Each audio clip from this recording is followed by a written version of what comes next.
Assalamualaikum warahmatullahi wabarakatuh. Bismillahirrahmanirrahim. Alhamdulillah wassalatu wassalamu ala asyrafil anbiya'i wal mursalin wa ala alihi wa ashabihi ajma'in. Allahumma salli ala Muhammad wa ala alihi wa sahbihi ajma'in. Amma ba'. Alhamdulillah, syukur kita kehadrat Allah Subhanahu wa taala kerana Allah Subhanahu wa taala masih lagi menggerakkan hati-hati kita untuk kita melakukan kebaikan dan juga kebajikan.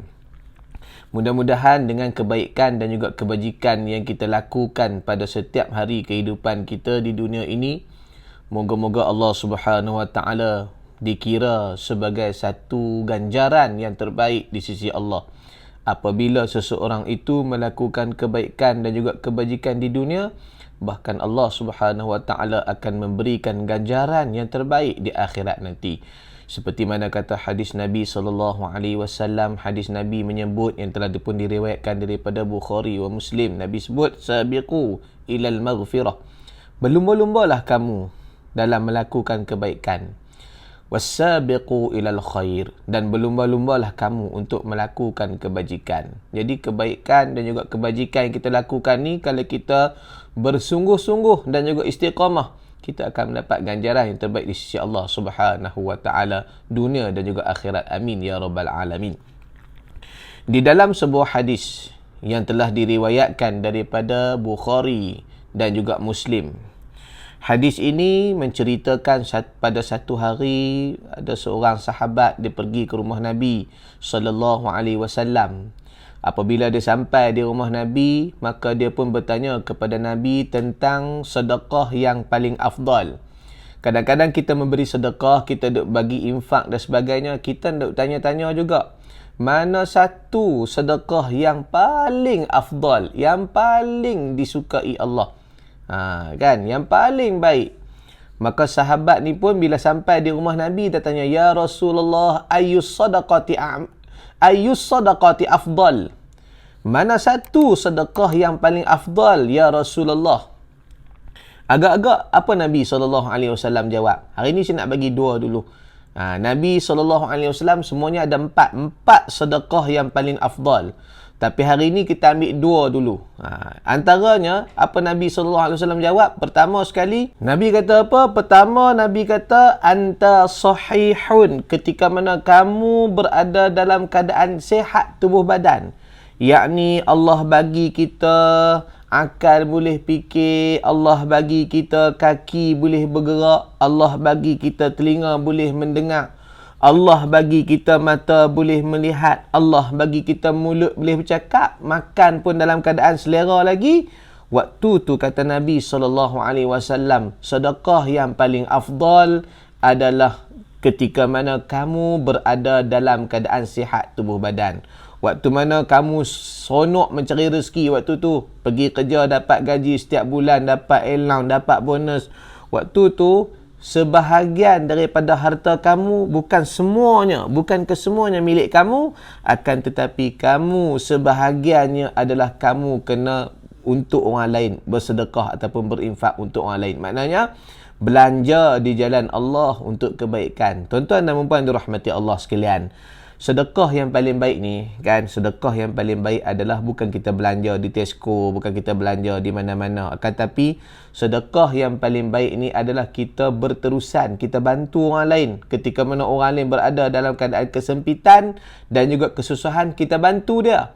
Maka itulah merupakan pahala yang berkekalan. Kata hadis Nabi SAW, dalam hadis lain menyebut, idza mata banu Adam, apabila mati anak Adam, in qata'a amaluhu illa min thalath, terputuslah kesemua amalannya, pangkat kita semua putus, illa min thalath, kecuali tiga benda. Tiga benda ni boleh bawa kita, boleh duduk kekal bersama dengan kita. Apa dia? Antaranya Nabi sebut sadaqatin jariyah, sedekah jariah yang berterusan, yang berkekalan. Ketika mana kamu sihat, kamu sedekah. Itu yang pertama.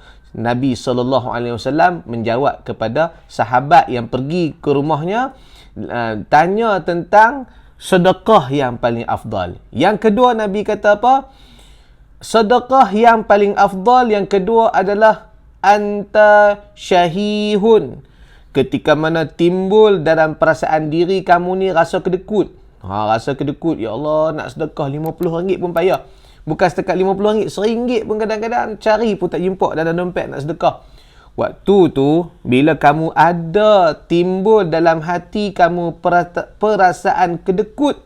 Orang kata kedekut tak hidung masin. Saya pernah tanya orang tua-tua, kenapa dikatakan kedekut tak hidung masin? Itu baru masin, kata dia. Tapi kalau tak hidung tu manis, dia tak bagi. Tu orang kata tak hidung ni masin. Kedekut tak hidung masin pun. Tak hidung tu masin pun dia tak bagi. Tambah manis lagi tak bagi. Sebab dalam pepatah Arab, dia menyebut abkhal mim madir. Kan? Ada seorang tu nama Madir. Dia jaga unta. Dia pelihara unta dia. Satu hari tu, bila unta dia dah minum air tu, minum air dalam bekas tu, dia kencing dalam bekas tu. Bila orang tanya, kenapa? Cukuplah padan dengan unta aku minum sudahlah. Dia tak bagi unta orang lain minum.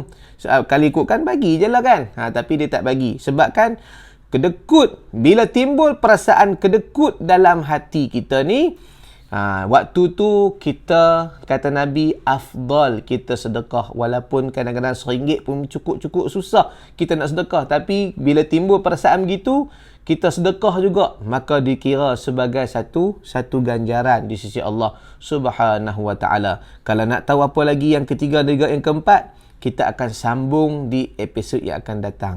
Jadi nasihat saya, bila kita ada duit, bila kita ada kelebihan ataupun keuangan yang kukuh, maka kita kena banyakkan bersedekah dan juga berinfak untuk ummah. Jangan kita berkedekut. Jangan kita berkira-kira kita nak sedekah. Allah, aku sedekah ni apa yang aku dapat? Bulan lepas bagi dah, bulan ni bagi lagi. Apa yang aku akan perolehi? Itu semua bukan kerja kita. Kerja kita adalah kita sedekah. Tapi ganjaran ataupun insentif tu akan diberikan oleh Allah. Bila? Kalau tak di dunia, Allah akan bagi di hari akhirat. Kadang-kadang Allah balas. Kat dunia Allah balas. Sebab apa? Kita lalu makan. Kadang-kadang sahabat-sahabat yang menerima infak ataupun sedekah ni, dia doa kat kita. Ya Allah, kayakanlah dia, kan, permudahkanlah urusan dia. Itu sebenarnya Allah bagi kat dunia pun Allah dah bagi. Tambah akhirat lagi banyak Allah bagi. Jadi, nasihat saya, jom. Kalau kita ada rezeki lebih, kita berinfak, kita bersedekah. Mudah-mudahan kebaikan dan juga kebajikan yang kita lakukan itu akan diambil kira sebagai ganjaran yang terbaik di sisi Allah Subhanahu wa ta'ala di dunia dan juga di hari akhirat. Saya mendoakan mudah-mudahan kepada orang yang sentiasa mengeluarkan sebahagian daripada hartanya untuk membantu orang lain, maka Allah Subhanahu wa ta'ala akan memperluaskan rezeki dan juga mempermudahkan urusan dirinya, ahli keluarganya, isterinya dan juga anak-anaknya di dunia dan juga di hari akhirat. Rabbana atina fid dunya hasanah wa fil akhirati hasanah wa qina azaban nar.